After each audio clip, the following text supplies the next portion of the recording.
Kent Hovind has appeared on the George Janko show, and unfortunately, George tends to just accept everything that Kent says. And so I'm just going to make just a few minutes introduction to some of his opening words that Kent says, and perhaps I'll give some ideas for George to focus on or perhaps follow up with Kent so that George learns the truth about Kent and that gullible people are not convinced by the charlatan known as Dr. Kent Hovind. So let's just listen to the opening minutes and I'll just make some comments and I just hope that George is able to see them. I'd willingly go on George's show anytime to discuss any of the issues. So anyway, let's hear what Kent and George have to say. Evolution is the dumbest and most dangerous religion in the world. Prove me wrong. Let's dive even deeper on a spiritual level, right? What is their agenda on teaching children this philosophy versus God's philosophy? Well, who says that evolution isn't necessarily of God anyway? You know, it's irrelevant to the whole thing. Evolution is a fact. And as Darwin came up with the ideas, everything that has followed since every scientific discovery, DNA, has all confirmed the fact of evolution. So we're sort of talking in a few cross purposes here. Kent calling evolution a religion is just a lie, and all George has to do is look up the definition of religion, and he'll find that evolution does not meet that definition. The evolution theory teaches one race might be superior to another race. Darwin's book took... Kent is just doing this to discredit evolution. He does say that some people are more fitted to survival, or some animals are more fitted to survival. You know, for example, if you have a darker skin and you're living in the hot sun, you're probably going to survive better than a person with white skin. But it doesn't mean that they are either inferior or superior as people. Over Japan like a storm, and the people started believing we're the superior race. So he's trying to say that evolution took Japan by storm, and that explains why the Japanese joined the Second World War. I think that's an extreme stretch, Kent. I'd even go far as to call it a lie. It's turning everybody against each other. One U.S. attorney down in Pensacola spent 5 years investigating, trying to find something to shut me up. When they came and arrested... So who was that attorney in Pensacola, Kent? Because I don't believe that's the case at all. You were investigated because you were boasting about not having filed a tax return for 28 years. You said you weren't required to. Well, you were. And you didn't do it, Kent. You know that. And unfortunately, George doesn't know it, so I'm informing him. The judge said, Mr. Hovind, structuring carries a sentence of 0 to 6 months. I'm enhancing this to 10 years. How long were you? Yeah, why did the judge enhance that to that time? And that's because you were such an uncooperative, for want of a better word, prick, Kent. And you can tell that's what you're like. And you're a horrible person. You challenged everything. You admitted nothing, even when you were guilty. That was your problem, Kent. Otherwise, it would have been a lower sentence. The really sad thing is that you took your wife with you for a year to jail because she was just following your orders. Wait for 9 years. You were in jail for 9 years? Okay, since we're being so open, they say that you went to jail for domestic abuse. No, that's simply not true. Kent did not go to jail for that. He went for tax-related crimes. Now, it was later that he was convicted of domestic abuse, but he's appealed that sentence or conviction, and so he's not been to jail for that at all, and that is under appeal. I'm just praying, I don't fight, I just pray. I only go the way of mistake. That's lovely, George. I love it. For a real gift to be around. That was awesome. That's a very good question. I love you guys. You've given me something to think about overall. What's up, guys? Welcome back to the George Janko Show. You know, we just finished our tour. We did. And we came back. We had a great episode with Cliff and Stewart, which probably is already out by now. Yes. But now we're here with Kent Hovind. What's up, sir? How are you? Nice to meet I'm you. overworked and underpaid, but I never complain about it. Well, Oh, the same jokes, the same tired rubbish he spouts anytime he goes on a show. You almost know it's all done by clockwork. He doesn't have an original thought in his body. oh, yeah, thank you for being here, bro.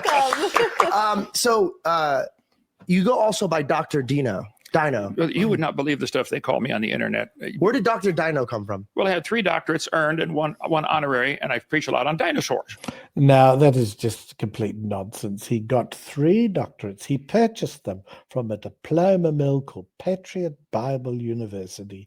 It is not accredited in any way. The degrees from a diploma mill are absolutely worthless, and they're purchased by people who could otherwise not get a qualification. They lack the intelligence to get a qualification. So that's the truth. And if indeed you did do some sort of whatever for 3 and you got the other one given to you, I would say it was a buy 3, get 1 free scam. And you fell for it. Got it. As a new Christian, when I was 16, I was very concerned. I'm reading my Bible. I said, wait a minute. This book teaches the earth is 6,000 years old. And I majored in math and science. I taught math and science 15 years. He majored in math and science. What a load of rubbish. He did not go to any institute of higher learning, not even the fake one, not even the diploma mill, where he majored in math and science. And you don't say you majored in math and science or kindergarten or high school or whatever. If you're going to major in math and science, you end up with a bachelor's or master's degree, at least possibly a real PhD. You haven't got any of those at all, and even your worthless PhDs were in something called Christian education, and your thesis is available online through WikiLeaks, and it is a complete joke riddled with errors. High school.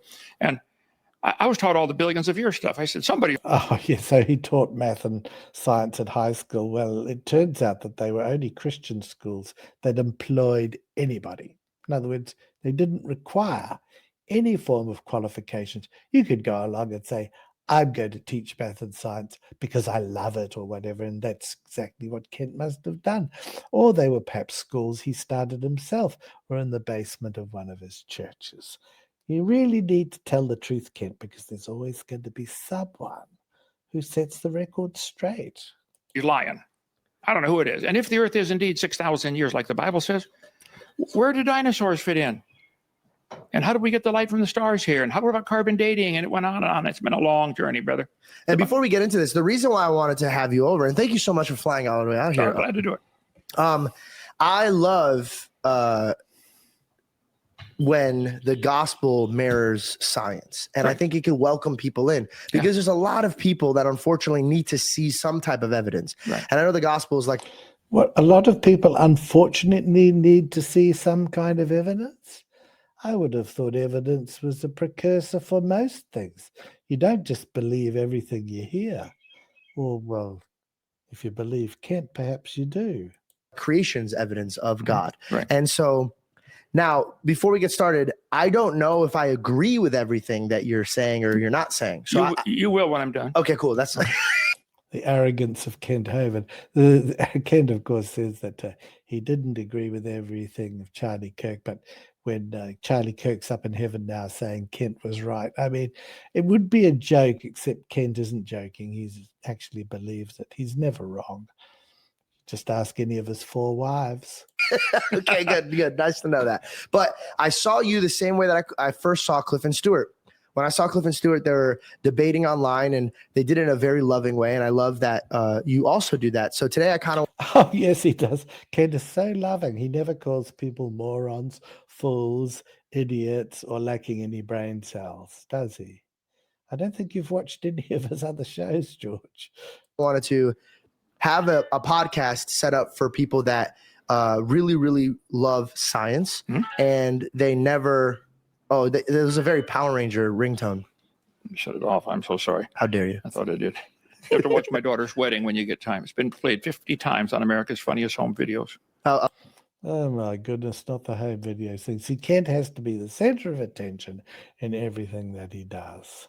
I'll definitely check it out. On home videos? I wanted to create a podcast where people could see God's creation from a scientific standpoint. Correct. I would love to. Well, you're talking to the wrong person. If you want to do that, at least go to a real scientist, someone like Francis Collins. I don't agree with everything he says either, but at least he's a real scientist and he's made real achievements in the field of mapping the genome and things like that. But talking to Kent, whose only achievement whilst Dr. Collins was mapping the genome was to fire rubber bands and fold paper airplanes, you're just not going to get anywhere. Look, I'm going to stop it there. It's just an introduction. I do encourage you to go on George Janko's show and in the comments because you won't get censored there. At least he allows comments, whereas Kent doesn't on his shows. Make a comment and set the record straight with the hope that George will look into these matters further. Okay, so thank you. A little taster, the Kent Hovind interview from the George Janko show. Claude trying to correct George so that he does know the truth about Kent